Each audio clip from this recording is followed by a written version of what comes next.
Hello, everyone, and happy Financially Lit Tuesday. Thank you for joining me.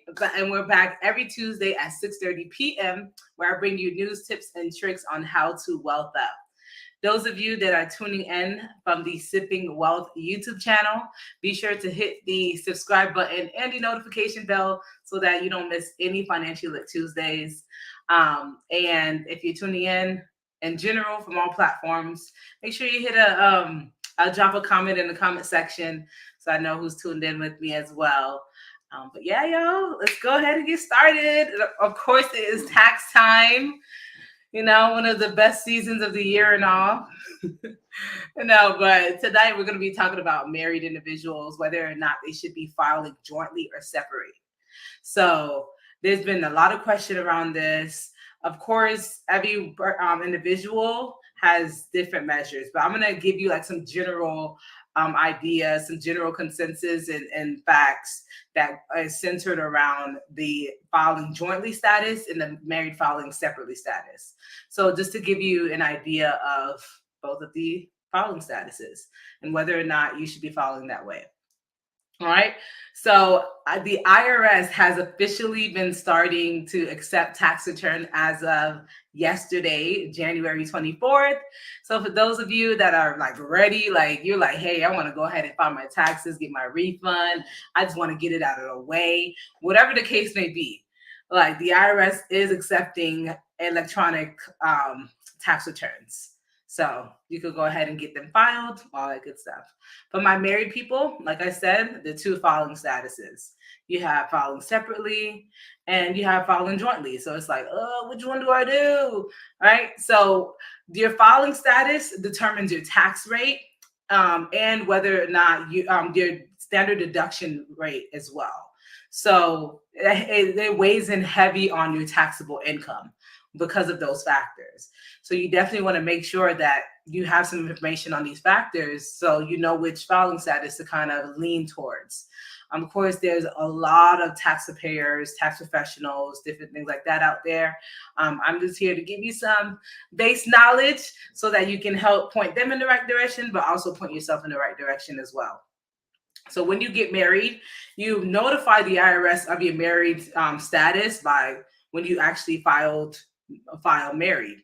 Yes, the Social Security Administration office has your records and the IRS can pull them and everything like that. But basically the IRS, if they're not auditing you, then they know you get married when you tell them. Now for my W-2 people, my people that are employed, now if you get married during the year, you can actually notify your employer by updating your W-4 form.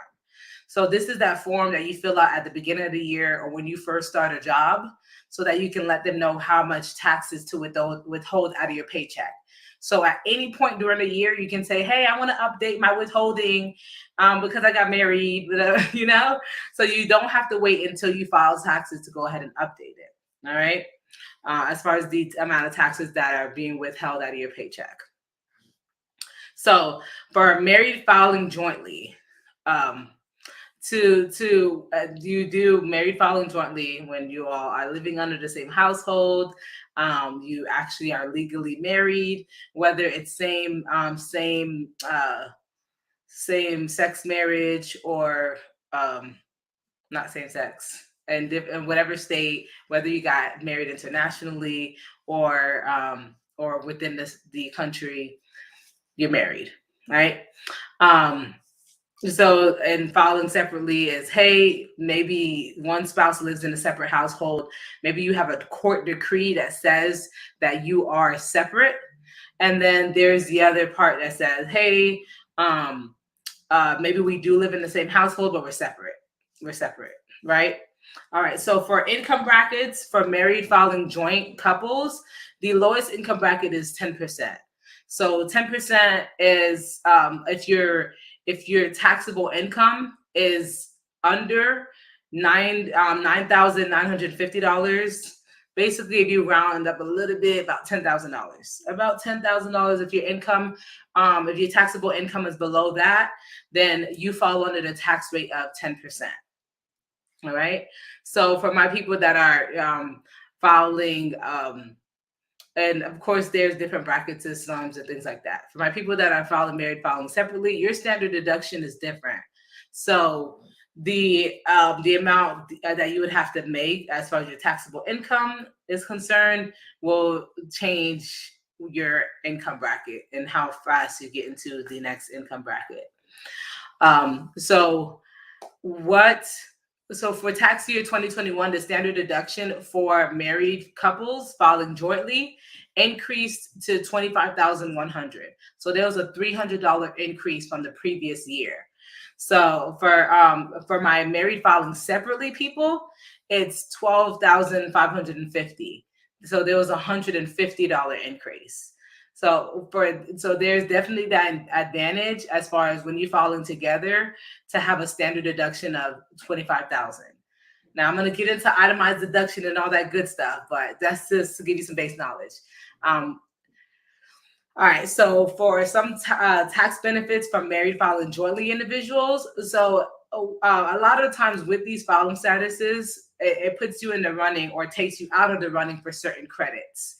So certain credits that can be that will be affected if you're married filing separately or married filing joint is the child dependent care tax credit. So that's up to $8,000 with 2 or more kids, right? And credits that you wouldn't be able to take advantage of if you're filing separately. The earned income tax credit. So that's up to $6,700, a little over $6,700. And that's if you have a family of 3 or more kids. Of course, there's other qualifications in there as well, but just to give you a base knowledge. The American Opportunity Tax Credit, that's $2,500 per person.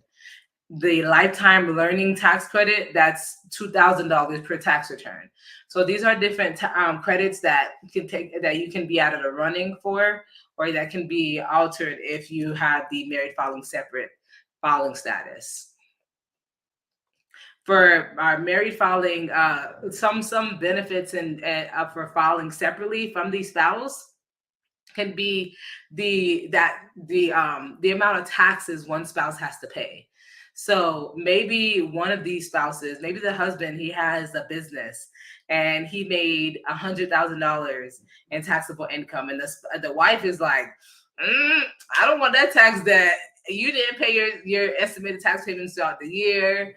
I don't need that burden, that tax burden, things like that on me. Let's go ahead and do a separate return because you have a huge tax debt, which you have to itemize for. He can itemize for, or do other things on his end, and then she can go ahead and file her own tax return, just to give you an idea. Some tax credits and deductions that are affected, like I said, is that earned income credit, child tax credit, child dependent care credit. This partially, they'll partially change your credit. The adoption credit. You also have the IRA deduction phase out. So it ranges between 0 to 10,000. So it does change the IRA phase out as far as that deduction it takes place. Now, going back to as far as the two couples splitting their tax returns. If one partner itemizes, if they're doing a separate tax return, if one partner itemizes, then the other person has to as well. So if let's give them names, all right? John and Susan, okay? So John made $100,000 in his business, and he has to pay self-employment tax and income tax on that money. And Susan is like, you know what? I'm going to file with the kids and we're going to get our credits and everything. I don't want that tax burden. We're going to file separately to keep our finances separate. And then John is like, I need to itemize. So John says, hey, I need to make sure that I deduct my medical expenses, things like that. John could do that, but Susan has to as well. Maybe Susan only has $3,000 to itemize. She has to itemize that amount. So she cannot take the standard deduction. That $18,000 standard deduction that she would have been able to take if she wasn't filing separately, she wouldn't be able to take it. All right. Now she would have to go with that $3,000 deduction, which would make her taxable income higher. On the contrary, yes, she has those different credits and things like that that she could take advantage of. But on the other hand, John has to itemize so he could get his tax bill a little lower. We have a question came in. It says, are there any tax credits that married filing joint couples would qualify for if they don't have children? Absolutely. Absolutely, absolutely. So you have the education credit. You have I mean, there are tons of credits. You have the earned income credits. It really depends on your status. If you did any energy efficiency, hey Adrienne, how's it going? If you did any energy efficient improvements in the home, if you have a home, you can take that credit. There are tons of credits out there. I would say reach out to us directly, and then we'll look at your tax situation and see what credits you qualify for. There's also an extra deduction that every taxpayer could take advantage of without actually having to do an itemized tax return. And that's a $300 deduction for charitable contributions. So if you gave to charity last year for $300 or more, you can take that $300 deduction and it'll be added to your standard deduction amount, which is pretty cool. All right. But there are, Jack, there's tons of credits. Well, I wouldn't say tons, but there's credits out there. Absolutely.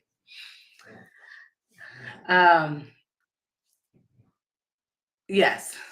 So, yeah. Absolutely. All right.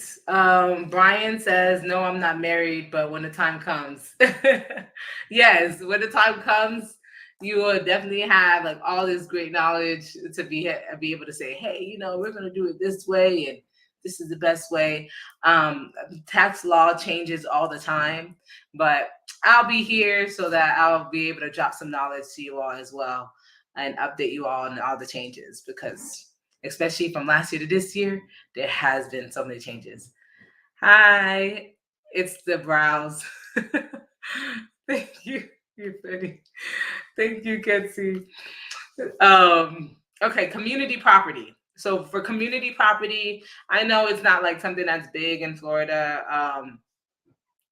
but there are quite a few states that do community property based on the state. You can opt in or opt out for certain states. But if it is a community property, then the spouse can choose if it's community property or not. Then the income that comes from the living in the community property is technically community income. All right. So there is no exception to like owning it separately or things like that when it comes to married filing joint or married individuals that are living in a community property. So it's the browse. It is in Arizona. Yeah, Arizona, absolutely. So Arizona is one of those states. California, Idaho, Louisiana. Hey, Matthew. Hey, yeah, exactly. Child support. So when it comes to child support, if one spouse has child support and the other spouse is like, hey, and the spouse haven't been making their child support payments, so maybe their refund will be garnished, right? So the refund is going to be taken away because of their outstanding child support, and the other spouse doesn't want to be held liable for it, then it would probably make sense to go ahead and file separately. Like I said, self-employment income.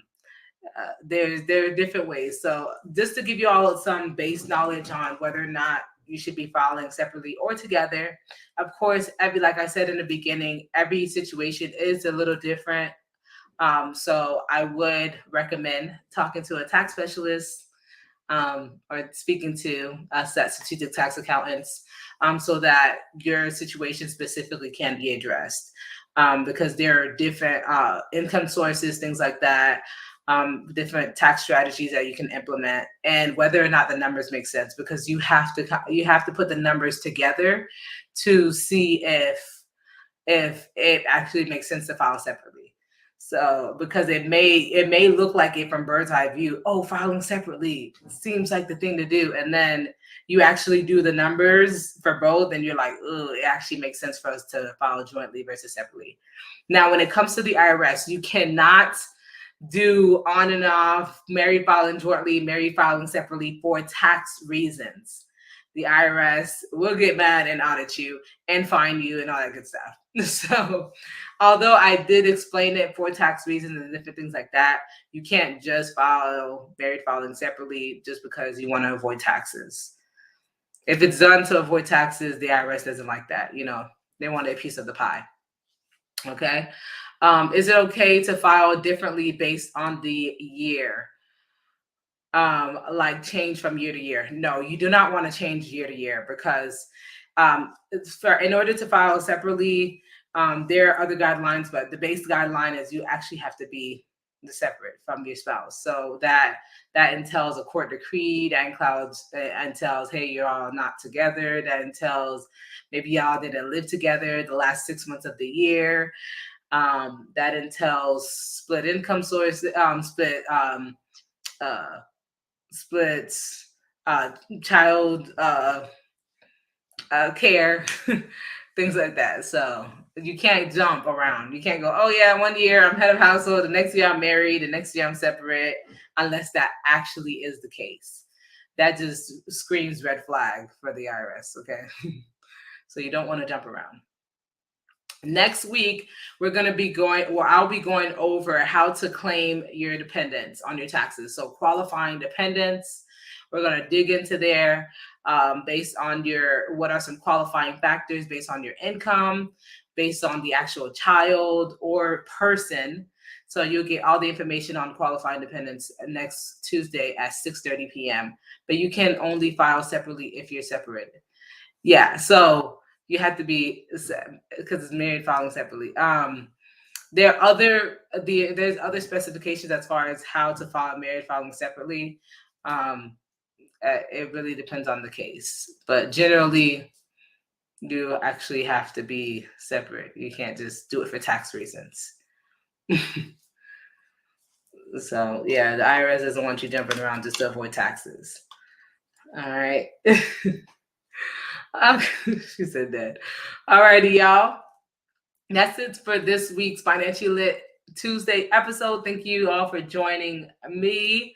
Like I said, next Tuesday, we're doing how to claim all dependents. So I know you all are lit. For those that have children, for the increase in the child tax credit, the increase in the child care credit, the stimulus. So the refunds has been like climbing, as far as how much we're able to get people back. What happens if you haven't gotten your tax return from 2019?